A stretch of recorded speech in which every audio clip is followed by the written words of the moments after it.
Salve, bem-vindos, bem-vindas ao Som do Corpo.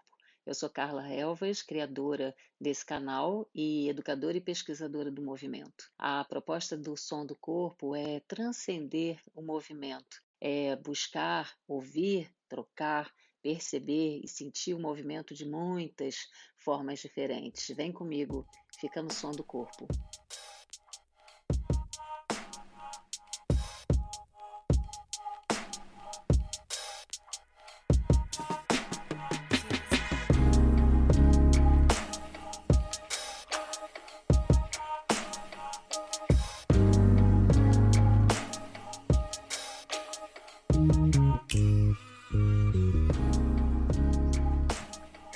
Tereza Feitosa, muito prazer em receber você aqui no Som do Corpo.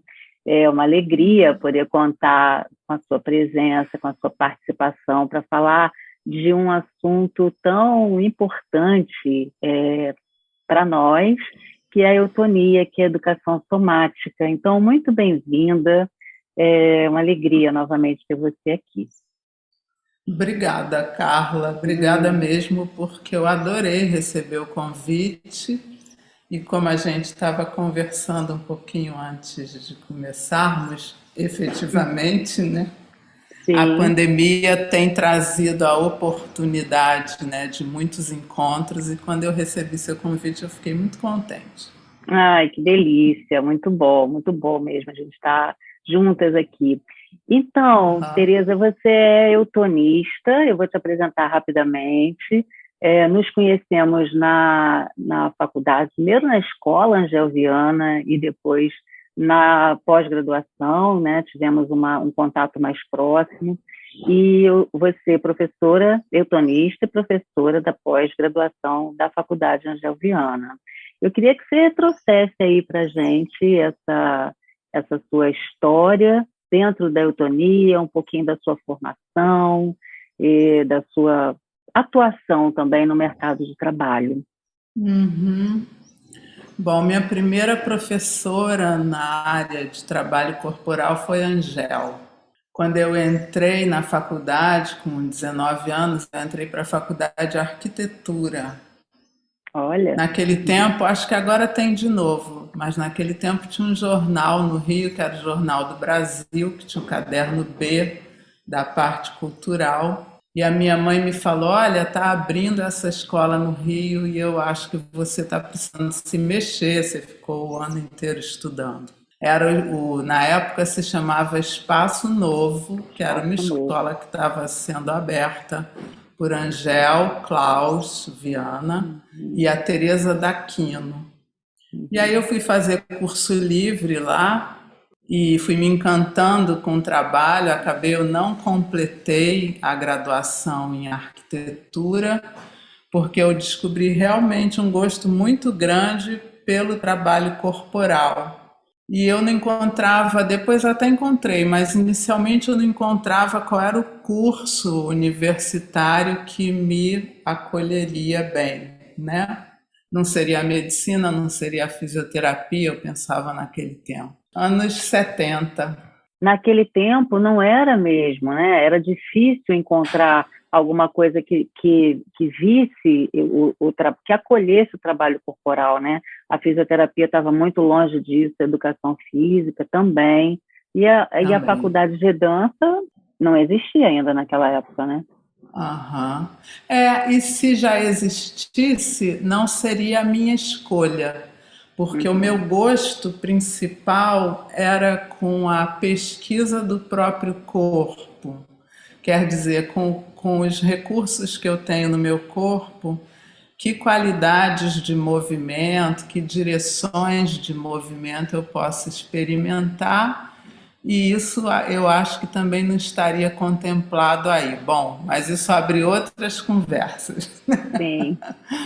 Então, a minha turma na escola da Angel, a gente pediu a ela um curso fechado, um curso de formação, porque queríamos nos formar naquilo que ela, o Klaus, também a Teresa Daquino, que entrava com balé de uma maneira muito pesquisada, muito interessante. Era isso que a gente queria. E Angel tinha feito 1 ou 2 workshops, não sei, fez alguns contatos com a Gerda Alexander, criadora da eutonia, na França e também na Argentina. Quer dizer, eu ouvi falar em eutonia pela Angel. Ela nunca conseguiu trazer a Gerda ao Brasil, mas ela trouxe a Berta Vishnivetes, aluna direta da Gerda, que vinha ao Brasil, Rio e São Paulo, dar cursos. Eu lembro o primeiro curso que eu fiz com a Berta, no Instituto Benjamin Constant. Eram 100 alunos, Tônia Carreira era minha colega de turma. Uma semana de aula. E eu fiquei encantada e aquilo se tornou um sonho. Aquilo que fazer o que a minha querida professora Angel dizia que era o melhor trabalho corporal que ela já tinha visto, que era a eutonia, né? A vida seguiu seu rumo, eu comecei a trabalhar com o que eu já ia conectando na escola da Angel. Eu comecei a trabalhar numa equipe com médicos, com psicólogo. Isso constituiu a clínica Ser Essencial, tudo junto, né? Foi uma experiência muito interessante e me esqueci, entre aspas, desse sonho de me tornar eutonista. Até porque estava tendo uma filha atrás da outra, não foram tantas, mas foram 3, enfim, criança pequena, amamentação, tudo isso. Aí, um belo dia eu me lembrei disso, eu falei, vou ligar para São Paulo, que eu sabia que ia começar em São Paulo. Quando eu liguei, ia começar na semana seguinte. Aí eu me organizei em casa e comecei a fazer a formação em eutonia, que era a primeira turma do Brasil.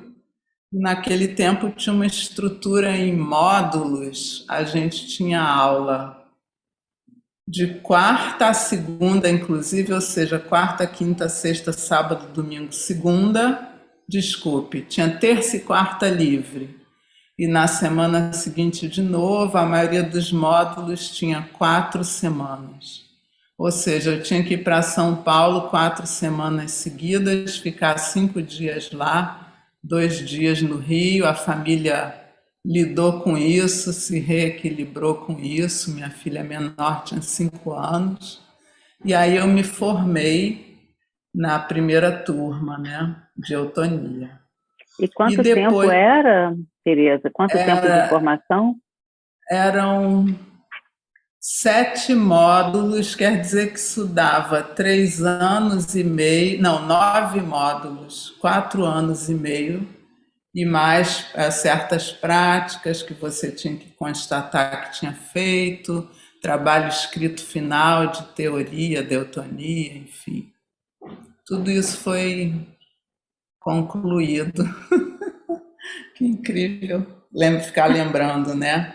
Aí eu segui trabalhando, enquanto isso, essa equipe onde eu trabalhava, ela foi mudando, e depois de muitas mudanças, fiquei eu e um médico, o Dr. Rafael Vergara, que já faleceu, um chileno, médico psiquiatra, homeopata. Nós continuamos trabalhando em dupla durante muitos anos, até a morte dele, que já foi há uns 7 anos, eu acho. E aí, que bom estar mencionando o Rafael, porque realmente com ele eu aprendi muito. A gente tinha reunião clínica semanalmente, né? E eram reuniões ele era muito generoso, tinha muita experiência. E eu aprendi realmente muito. Inclusive, nessas reuniões clínicas, eu me lembro que sobre pacientes, eu me perguntava como que a gente pode dizer que conversar não é um trabalho corporal? Como é que são essas fronteiras entre o trabalho da palavra, o trabalho corporal? Porque uma reunião com o Rafael não era nunca nada só teórico, sabe? Então, essa coisa de você aprender a escuta e a fala com o corpo todo, uma qualidade de presença. Ali foi uma escola de um valor inestimável. Imagino. E, inclusive, sim, diga. Desculpa, vou te fazendo mais assim, atravessamentos para eu não esquecer os ganchos que eu quero te falar. Você falou de 4 anos, né? 4 anos e pouquinho de estudo, sendo que você já tinha, né, essa experiência de ter estudado com a Angel, de ter praticado tanto tempo, de já trabalhar e de ter essa experiência na clínica, e mais ainda desse encontro com esse médico, né, Rafael, não é isso? Isso. Rafael Vergara. E de ter aprendido tanto. Então, só para fazer um recorte que é tão, eu acho, pertinente para as pessoas que escutam, né? O quanto que esse aprendizado, ele não se interrompe, né? Porque eu tenho certeza que você está contando o início da história, mas eu sei que é um aprendizado continuado, né? Um aprendizado que não se interrompe. E isso é muito bom da gente falar, porque toda vez que a gente traz as questões corporais, a gente entende a dimensão que isso toma na vida de uma pessoa, né? Então, não dá para a gente dizer que é uma formação de 1 ano, que é uma formação menor do que essa, porque realmente é uma formação que se estende ao longo da vida. Então, eu queria fazer esse recorte, né? Porque eu acho que isso é muito valioso, né? E a gente dá valor a essa experiência, porque depois a gente vai chegar lá nesse lugar, né? Da prática. Exatamente.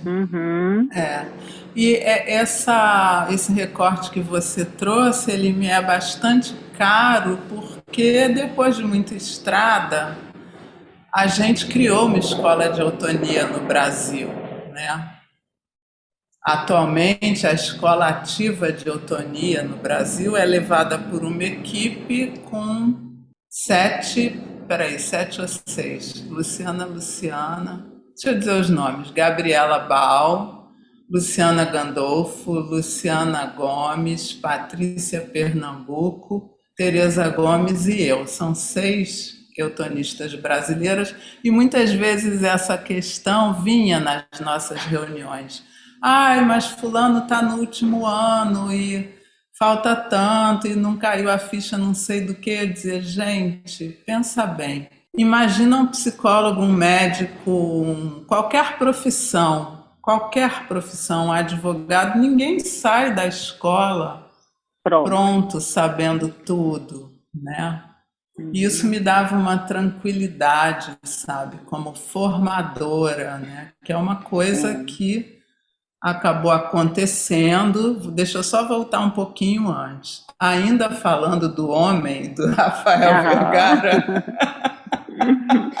antes que me critiquem que os homens são mais importantes, não se trata disso, mas ele tinha uma característica de empurrar muito as pessoas. Ele dizia, olha, você tem um trabalho tão bom, faz uma graduação na área de saúde, isso vai proteger socialmente o seu trabalho.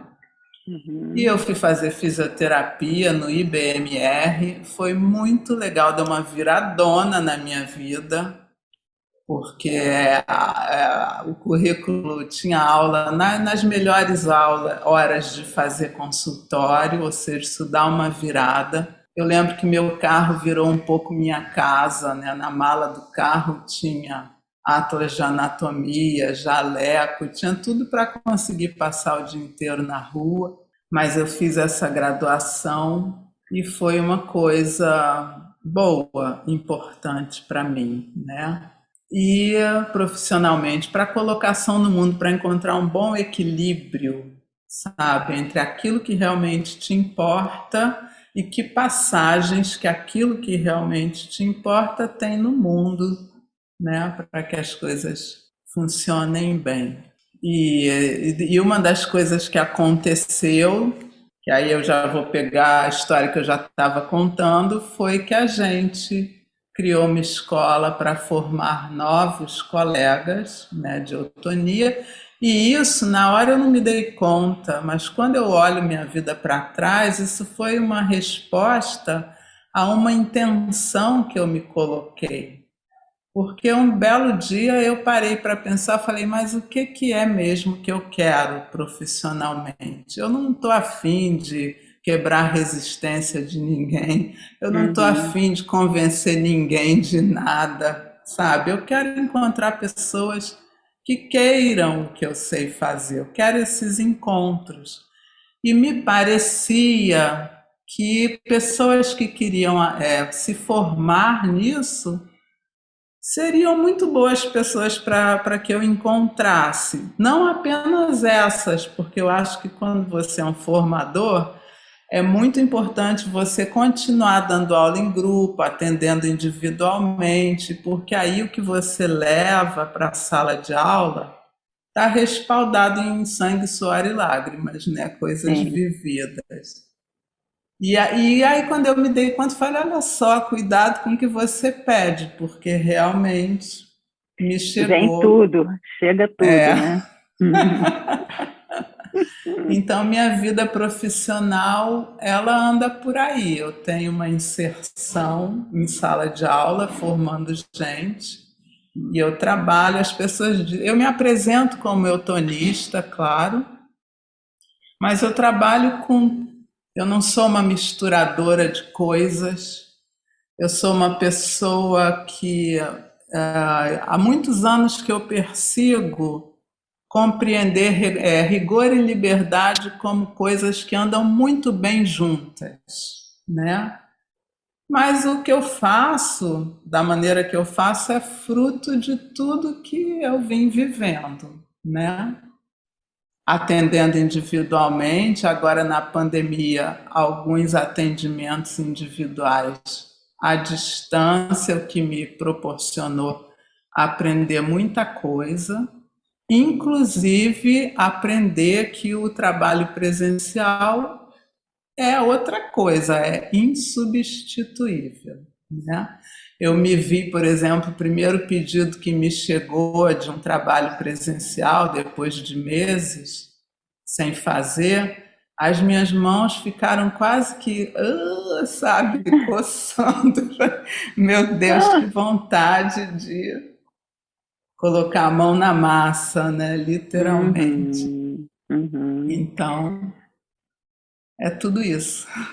É lindo ouvir você falar, porque eu, assim, me sinto muito empática do seu processo, porque, e você falou coisas muito interessantes, como poder associar, poder desmistificar questões que são tão importantes como rigor, tão emblemáticas, né? E liberdade.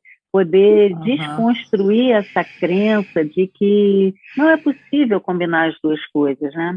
Outra coisa que você uhum, falou, eu vou pontuar, sabe, porque eu acho tão importante de serem colocadas, principalmente para quem não tem ainda, para quem não conhece esse trabalho, né? Mas o que esse trabalho pode trazer? Outra coisa uhum, interessante que você trouxe foi não ser uma misturadora de coisas, né? E poder ir fundo naquilo que é a sua pesquisa, naquilo que é também o seu propósito, né? Naquilo que você tinha a intenção de conquistar. Então, estou colocando isso porque dentro das formações, né? E dentro principalmente de uma prática onde o formador de novos professores, né, novos colegas. Ele também é a pessoa que está no dia a dia trabalhando com pessoas que não estão interessadas em se formar, né? Isso às vezes uhum. para algumas sessões, vamos dizer assim, para algumas linhas corporais, pode ser uma coisa um pouco incompatível. As pessoas acabam Uhum, misturando coisas ou as uhum. pessoas acabam dentro de uma rigidez, de um rigor tão grande para não misturar coisas, É, entendeu? Então a gente fica com duas linhas assim muito delicadas, né? Porque exatamente. eu acho que elas são muito importantes de serem percebidas, de serem conhecidas para que a gente possa se sentir à vontade dentro desse lugar, mas ao mesmo Uhum, tempo entendendo que uma coisa pode estar junto da outra, esse rigor técnico, vamos dizer assim, não só o rigor Sim, técnico, sim. né? Mas a gentileza, a liberdade, o espaço, e aí a gente está falando do corpo, mas também como não falar daquilo que atravessa o corpo o tempo todo. Como você falou antes, né, das palavras, do discurso, como que o discurso é organizador, ele pode ser, né? Completamente Aham, organizador para o corpo. Eu vivo isso na minha prática, vejo isso na aham, minha prática, assim, aham, constantemente. Às vezes, é o que na técnica de Alexander a gente chama de toque verbal. É como a aham. palavra me toca Exatamente. e como ela me transforma e como ela, junto com uma Aham, prática, abre esses aham. espaços, essas janelas, né? E Exatamente. então Isso é muito importante. Eu diria que isso é uma característica bem presente em mim há alguns anos. É uma pesquisa da palavra constante, sabe? Hoje mesmo, mais cedo de manhã, dando aula, de repente eu me vi dizendo de um jeito novo. uhum, Opa, uhum, vamos ver como funciona, né? Você está ali na tela com um monte de janelinha. Você observa como que funciona, mas é muito importante. É importante repetir as palavras, é importante soltar as palavras quando você se sentir repetindo. Opa, o que está acontecendo aqui? Os termos, as palavras, assim como a gente, assim como tudo que está no tempo, sofremos um desgaste, né? Então é importante estar atento. A palavra toca, eu concordo integralmente com essa colocação sua. Toca uma memória de vida, né? sim, É incrível, é. muito E essa interessante. e o que você falou também, que a aula, o contato, né, físico, o toque, sim, físico, a aula presencial, ela é insubstituível. E eu acrescentaria também que ela é incomparável, porque não dá para a gente colocar essas duas aulas no mesmo lugar. Aham, A aula virtual, ela tem muitos ganhos, né? Muitos ganhos. muitos. Aham. Mas, assim, e muitas descobertas também, né? Muitas novas formas Sim, de falar, de de colocar, fazer contato. de fazer É, contato, de trabalhar a autonomia do aluno, né? Enfim, muitas construções novas que talvez aham, quando o contato seja presencial, por inúmeros motivos, isso fique num segundo plano, né? Talvez o contato do toque, assim, tudo que a gente pode usar no presencial ganhe mais, tenha mais valor, ganhe mais espaço, e aí outras coisas ficam para segundo plano, e quando você não tem isso, nesse espaço virtual, elas emergiram, né? Eu, pelo menos, coisas que eu sim, nem sabia que podiam acontecer virtualmente, exato. começaram É. a surgir, né? E tem um elemento que eu acho fantástico, que é que veio para dentro de casa uma certa qualidade de fazer, que no caso dos nossos trabalhos, isso implica numa qualidade de atenção, numa certa Uhum, qualidade de silêncio, numa certas práticas vieram para dentro da casa que muitas vezes é um ambiente ruidoso, cheio de barulho. Eu não estou falando do barulho externo, né? Eu estou uhum, falando da comunicação que flui, que não tem ruído. E isso veio para dentro de casa. Isso eu acho fascinante. Isso vai ficando no chão, nos sim, móveis, no espaço. Meus netos entram, eu trabalho no andar de cima, separadamente, ele e ela, porque é um menino e uma menina, Já me disseram isso, nossa, tem uma coisa boa aqui no seu consultório. Olha, E é uma coisa boa num consultório que está acontecendo ainda, principalmente à distância, né? Quer uhum, dizer, isso vai ficando, mas no caso da minha casa, como eu te falei antes da gente começar, eu já vinha trabalhando em casa, ok, isso já está sendo plasmado aqui há muito tempo, mas eu uhum. vejo isso nas casas dos alunos, sabe? Essa qualidade. Isso eu acho fascinante. Eu acho que muitas coisas podem estar se juntando aí, né? É verdade. E fora isso, é também ver a casa por um outro prisma, né? É também arrumar o seu Ah, espaço em casa, é também dar o seu tempo para isso, né? Ter uma aham. disciplina de reservar aquele horário para aquele fim. E isso Fechar a realmente porta. fechar a porta, exatamente, dar o limite, poder se organizar para isso. Isso a gente, assim, falando parece pouca coisa, mas a gente sabe que não é não, né? É Não. muito. Uma coisa é quando você sai para fazer as suas coisas, ou você já está na rua e aí você cumpre aquele horário, você vai para lá, você vai Aham. para cá. Isso tudo está dentro de um contexto que eu sinto, né, uma percepção minha, que já virou, já ficou no passado, né? Então, como é uma atualização de sistema, né, muito rápida, o tempo todo a Uhum. gente está aqui atualizando o sistema e esse processo pandêmico ele acelerou isso ao máximo. Então, eu já olho para Uhum. aquela vida lá que eu tinha antes da pandemia É. e já falo, gente, aquilo ali parece que tem anos que aconteceu, né? É. Tem muito tempo, Não. porque É. A gente não vai voltar para lá. não vai, Inclusive, não. uma coisa que você comentou que ainda não sei como vai ser. Mas essa coisa, eu concordo, a aula presencial é uma coisa, a aula online é outra. Mas eu vejo certas pessoas que fazem aula comigo, ou que se atendem comigo, vão querer continuar pela tela. Sim. E como será isso? Vai ser um espaço online, um espaço, outro espaço presencial, ou vai ser através de um desenho misto? A gente já está pensando isso para a formação em eutonia, porque Sim, tem gente de outros claro. países, Uhum. então são outras maneiras, né?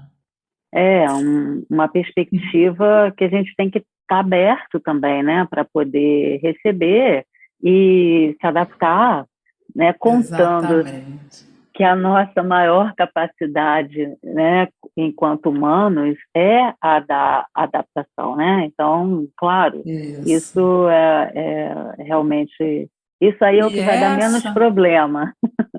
aham, é verdade. Embora nem todos nos adaptemos com facilidade, E né? ao mesmo tempo, né?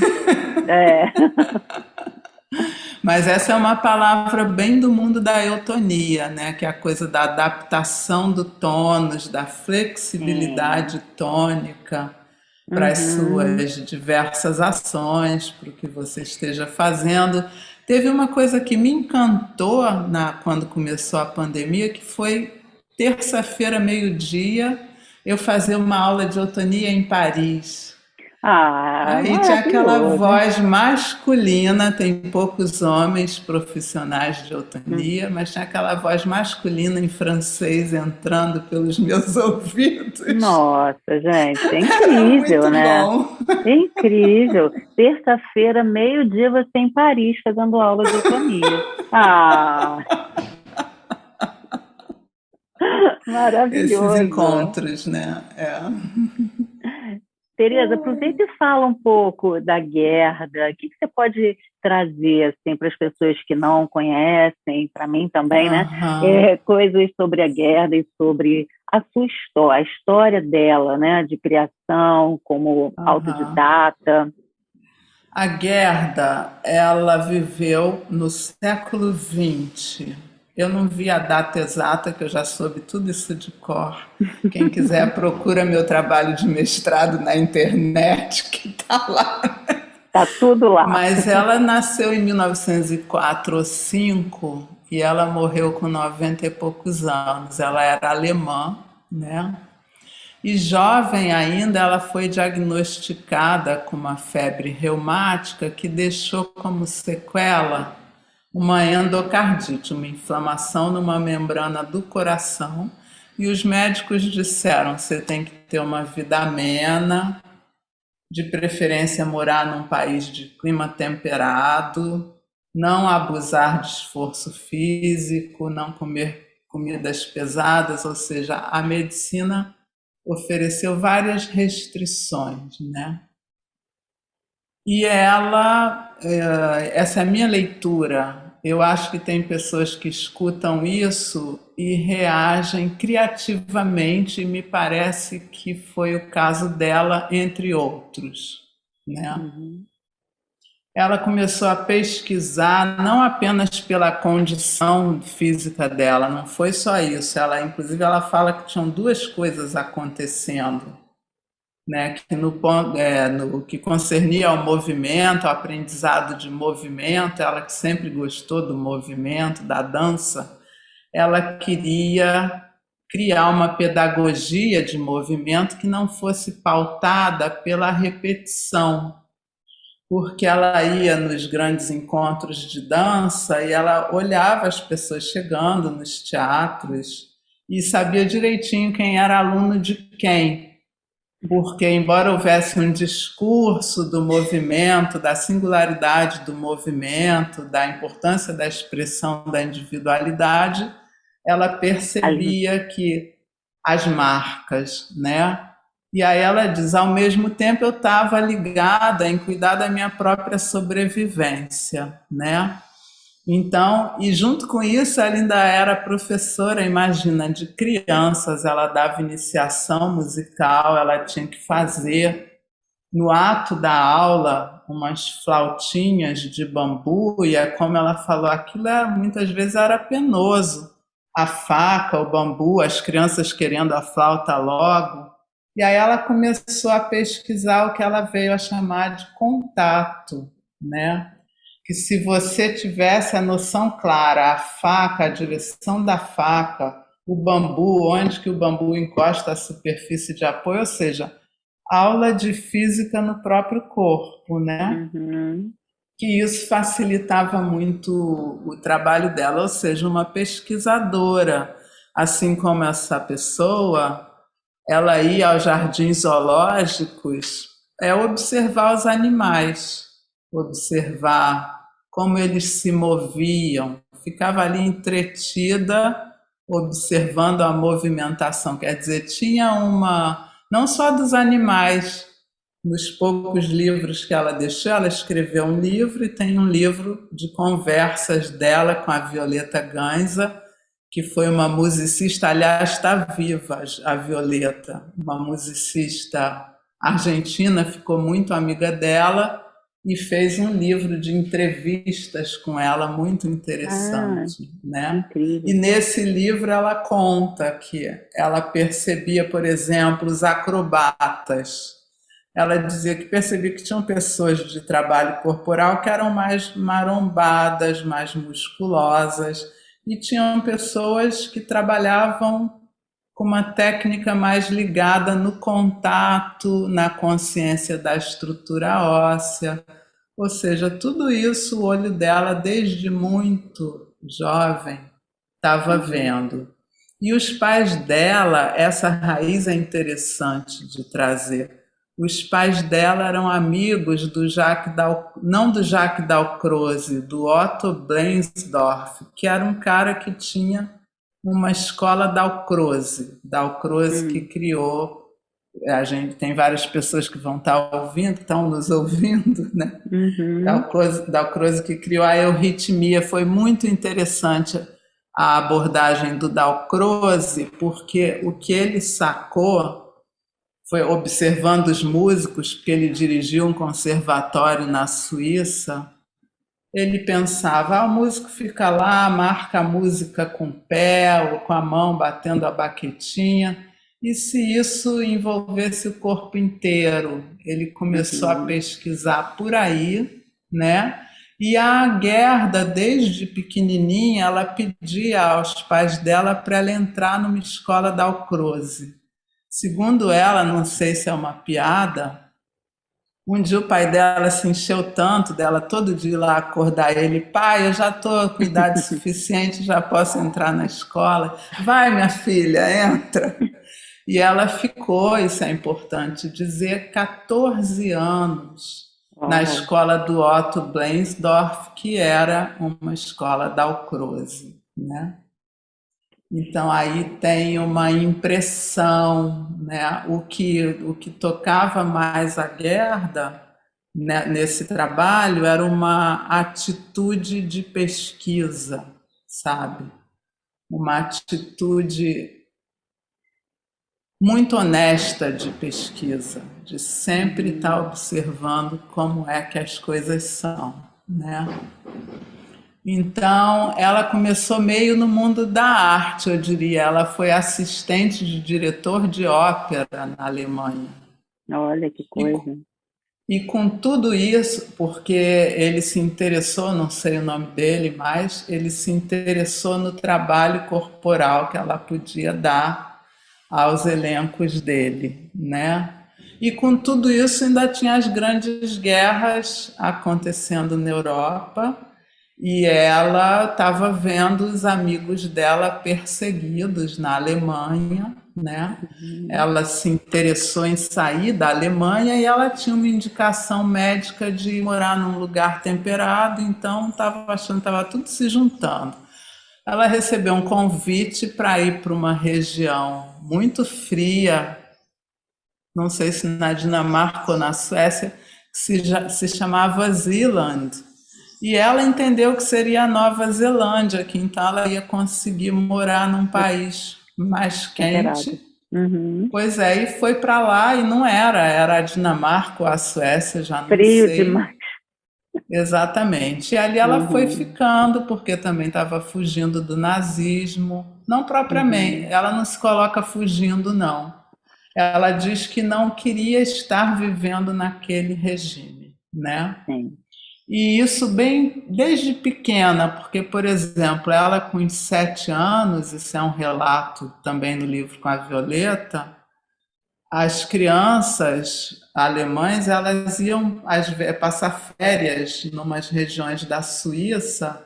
Isso era uma maneira de promover um melhor ambiente, uma melhor alimentação, inclusive, que a gente, no Brasil, a gente encontra a questão da fome por outras razões, mas não a privação alimentar dos períodos de guerra, né?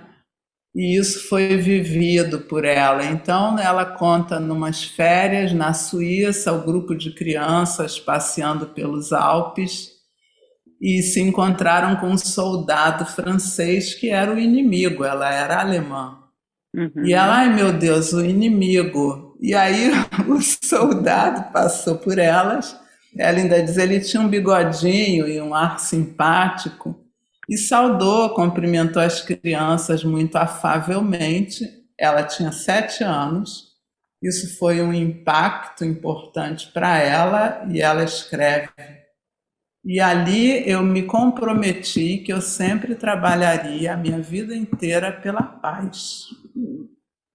E realmente ela criou um trabalho que dá uma boa chance de você encontrar paz no convívio consigo mesma, né? Então, cuidado com o que você pede, porque as coisas... Ou melhor, descuido com o que você pede, né? Pede descuidada, que é para chegar coisa boa, né? Mas ela não ficou só no mundo da arte. Na verdade, isso é interessante de ver, e tem até um paralelo com a trajetória da Angel. Eu vejo as duas como pessoas que atuaram no mundo da arte, da saúde e da educação, sabe?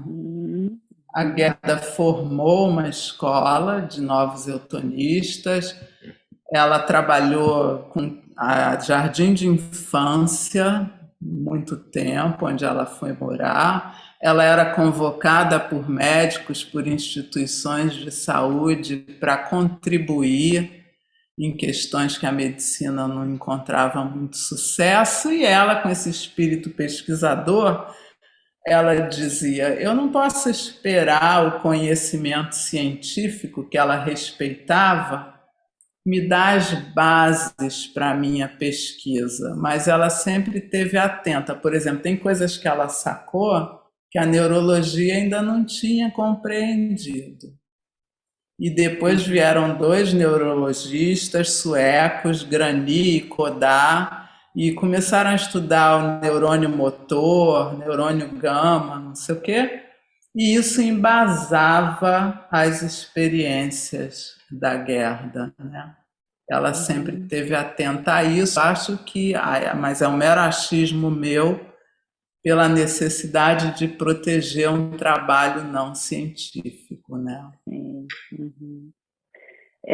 Você, quando coloca esse paralelo entre a arte, a saúde e a educação, na verdade, uma visão mais sensível disso tudo coloca essas visões de forma indissociáveis, né? Acho que elas estão sempre correndo paralelas e juntas, né? De forma associativa mesmo.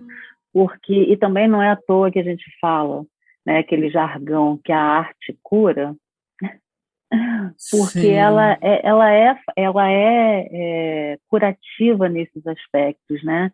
Assim como a educação, assim como todos esses atravessamentos que vão trazendo para a gente formas de compor o todo que nós somos, né?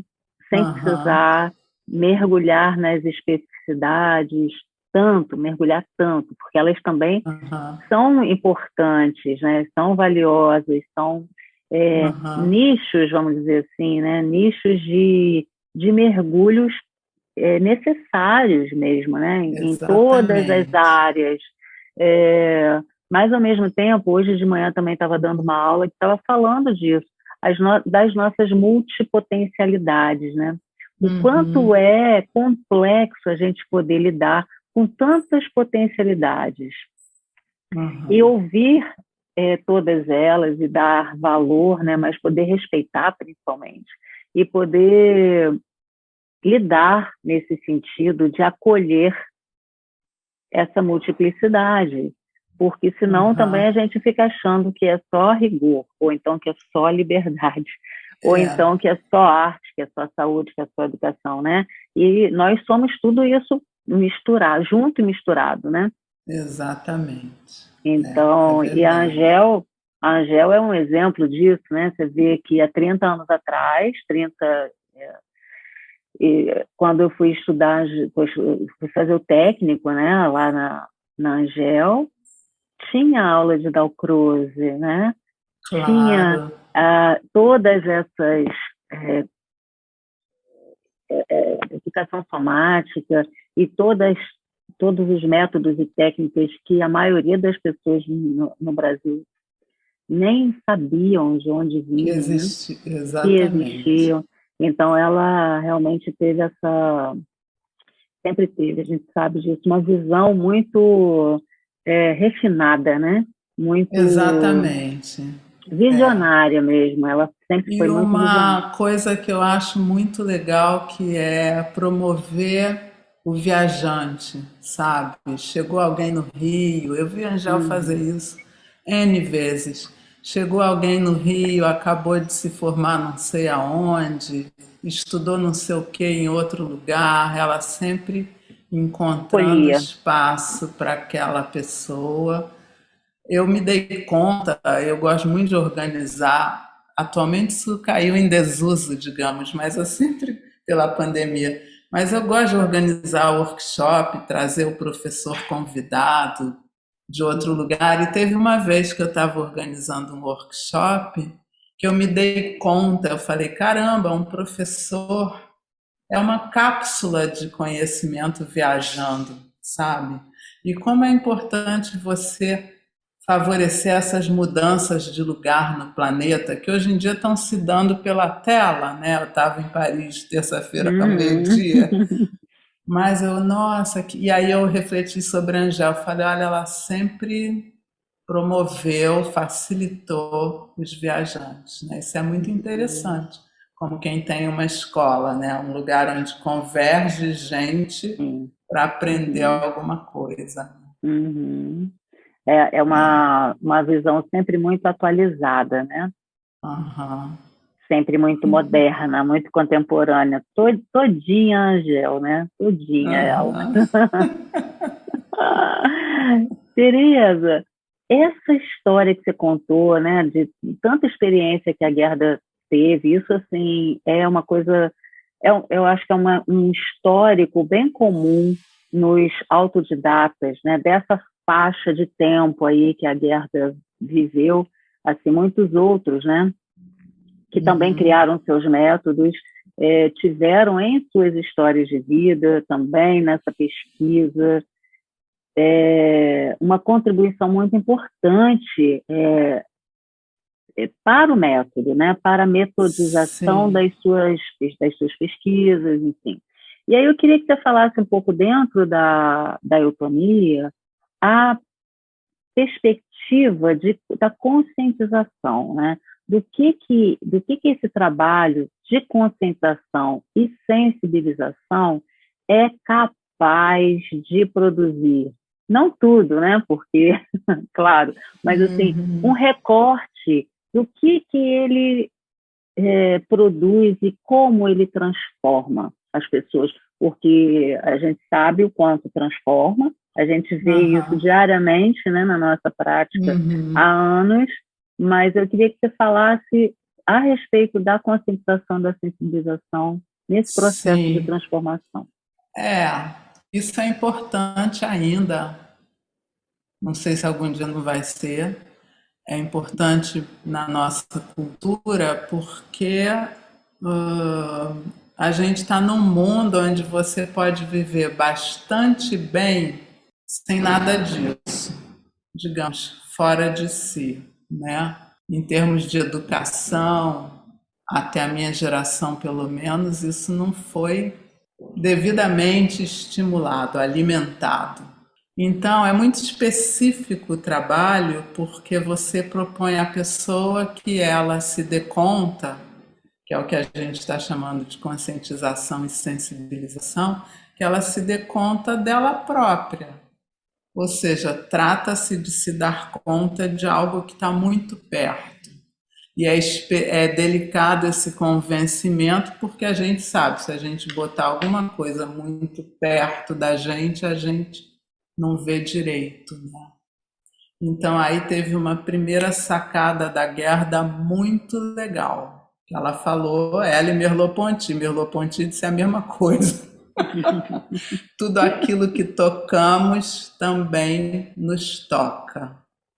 Ou seja, olha que sensacional, ela propôs um investimento de atenção para dentro de si, sem isolamento. Ou seja, detonou, para quem tem ouvido para ouvir, com toda essa coisa, tem que subir a montanha para saber quem se é. Não, ela falou, é aqui no meio da bagunça. A escola dela dizem que era numa rua barulhenta de Estocolmo, né? De Estocolmo não, de Copenhague, desculpe.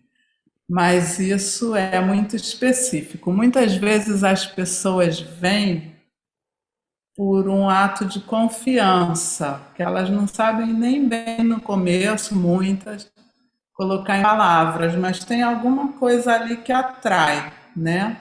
Que atrai, que chama a atenção, que faz bem, e ela vem porque se sente bem. É o que coloca uma outra questão. Quando você se mete com isso, com se sensibilizar e se dar conta de quem é, você não vai encontrar só delícias.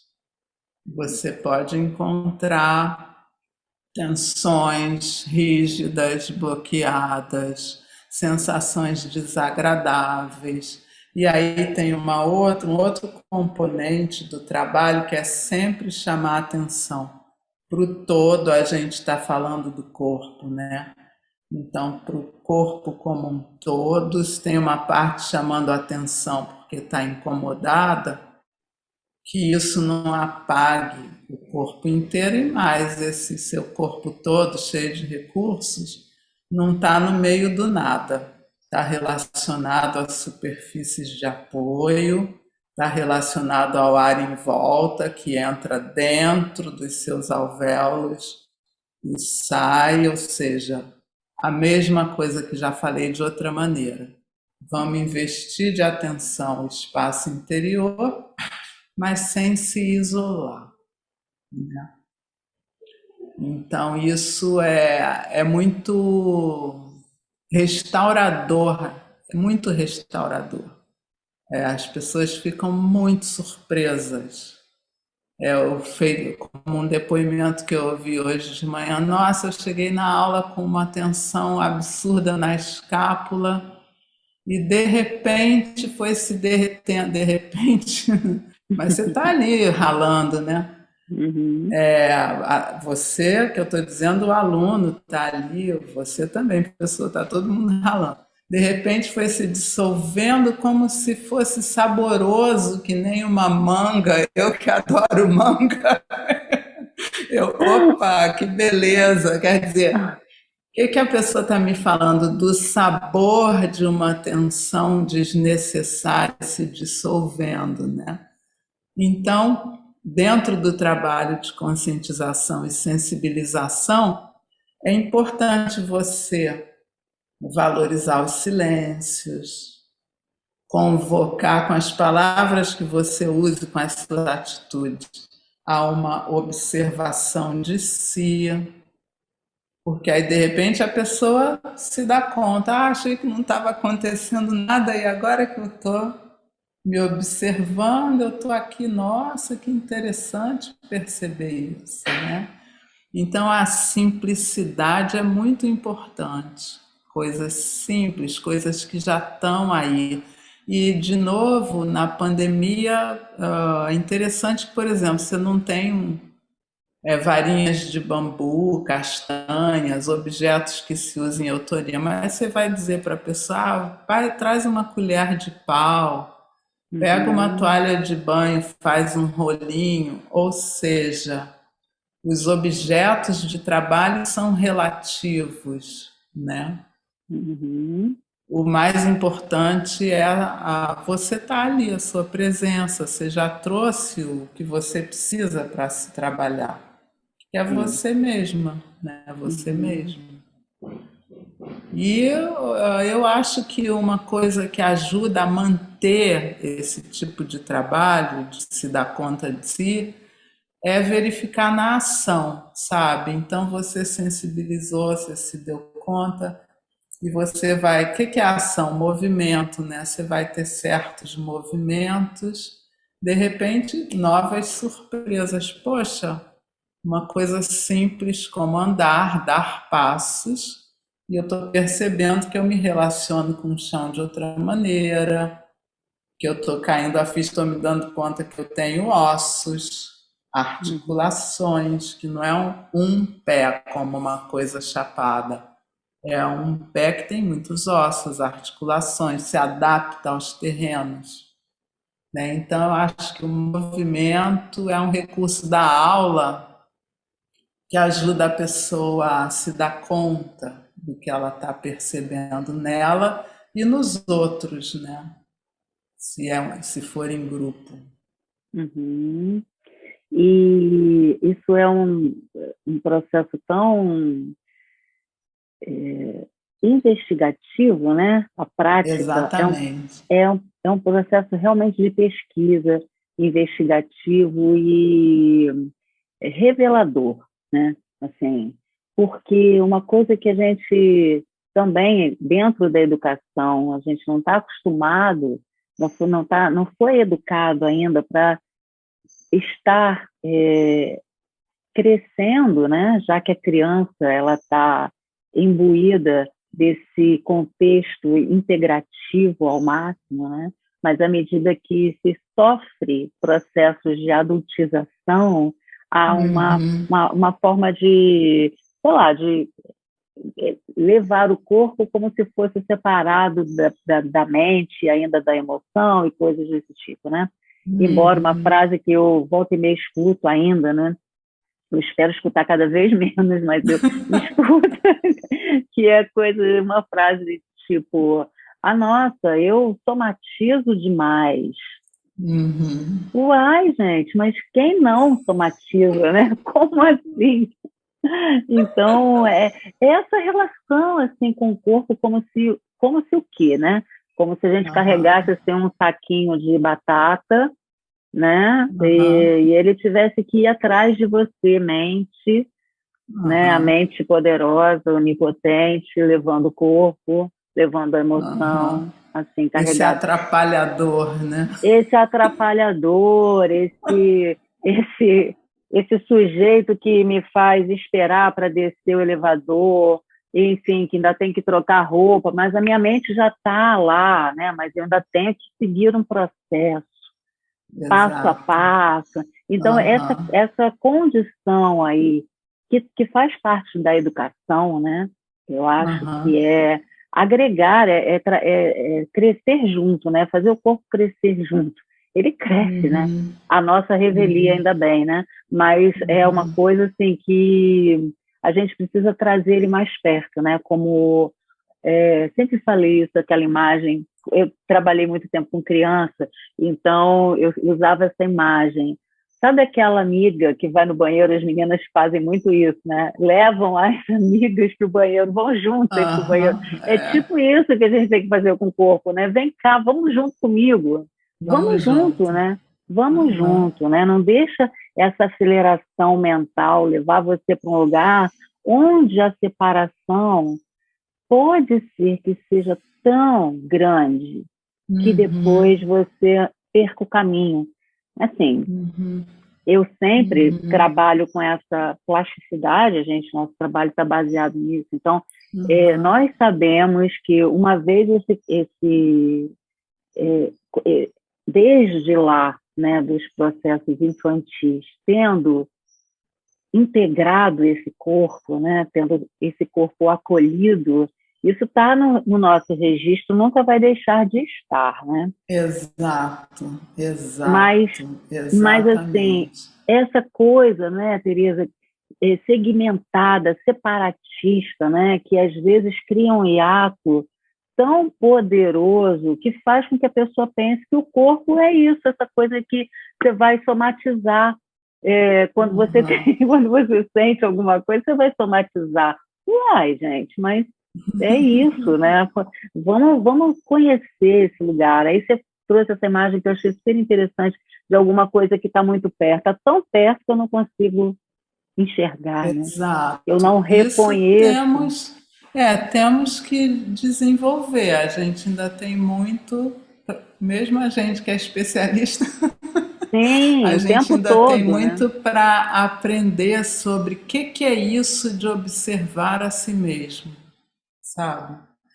Só Uhum, eu posso me observar a si mesmo, claro. só você pode se observar a você mesmo, ou seja, é uma, aspas, distância de observação muito específica e que só cada uma pode conhecer e que potencializa muito o nosso fazer, nossa maneira de andar no mundo, de criar coisas, de nos relacionarmos, enfim. Então é um elemento chave nesses trabalhos, né? A observação de si, que pode se dar, repito, porque acho encantador, sem se isolar. Então, eu me observo sem me isolar da pessoa com quem eu estou conversando, sem me Isso, isolar do professor que está dando aula. Isso é possível, é possível. sabe? Temos essa capacidade sensível, perceptiva, né? Uhum. É uma habilidade, na verdade, né? Isso é possível, e como habilidade, Uhum. é totalmente passível de ser desenvolvida, não é? Desenvolvida, Sim. exatamente. E Uhum. se a gente está mais presente com isso, ter que esperar o elevador nem é tanto problema, Sim, porque você já tá, você vai descer o elevador para encontrar com não sei quem, mas você já está com não sei quem. Se você sim. vai desenvolvendo isso que em eutonia se chama contato não sei se é da eutonia contato à distância, mas tem contato radiante, contato através do espaço, e não é nada Uhum. do outro mundo, são coisas que apenas o cotidiano não está pedindo toda hora, Sim. mas dignas de serem desenvolvidas. Para muitos, a maternidade, a paternidade é uma grande escola para isso, que você começa a ver seu filho que não está aqui, está na escola, está dentro de você. Cada um tem Uhum. suas portas, né? Mas um trabalho corporal honesto, que se constituiu, que se desenhou e está se redesenhando com base numa observação honesta de como as coisas acontecem, sem Uhum. dúvida é uma porta para desenvolver essas habilidades, né, de contato. Sim. E isso por si só é absolutamente transformador. Ah, com certeza. Quer dizer, eu falei, ela Ah. vai perguntar isso. Não tem garantia, né? Não tem É. garantia. Não é transforme-se ou peça seu dinheiro de volta. Não. Não, Mas tem uma definitivamente grande não. chance. É porque ele é potencializador, né? Como você falou, né? Aham, Isso traz por si só uma potência. Claro que isso aham. depende do quanto você mergulha nisso, o quanto você deseja isso, né? O quanto isso Exato. também te toca, né? E aí é de cada um, é de responsabilidade de cada um, né? Nada dessa história de pedir o dinheiro de Exatamente. volta, né, Tereza? Não, por favor.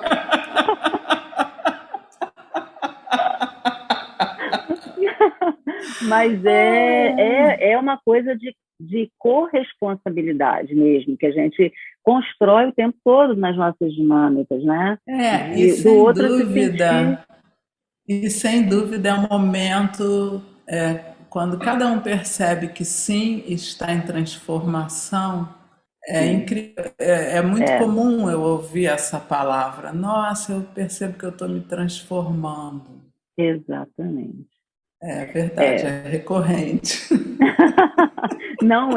Não é como o Alexander dizia, né? Não é uma obsessão pelos resultados, ou seja, você não chega querendo, você não entra na aula querendo chegar nesse lugar, né? Mas isso faz Aham, parte dos meios pelos quais, ou seja, percorrendo o caminho, você pode chegar lá, é ou pode verdade. chegar num leque de possibilidades, né, que está ali como oferta para você, mas depende de Aham, você, depende de cada um de nós, né? Porque é um aham. processo individual, né? Como Sim, a sem vida, né? dúvida. Como a vida é Pois um é. processo individual, não tem jeito. Aham. Querida, adorei nossa conversa, que delícia, muito obrigada, Tereza, muito Obrigada obrigada. também, muito boa, gostei muito. Muito bom, acho que vai tocar muita gente Que essa nossa bom. troca, vai ser Aham. muito. Eu me senti absolutamente tocada, delícia demais. É isso Ah, aí. Então obrigada, tá querida, bom. De nada, um prazer muito grande. muito bom. Beijo.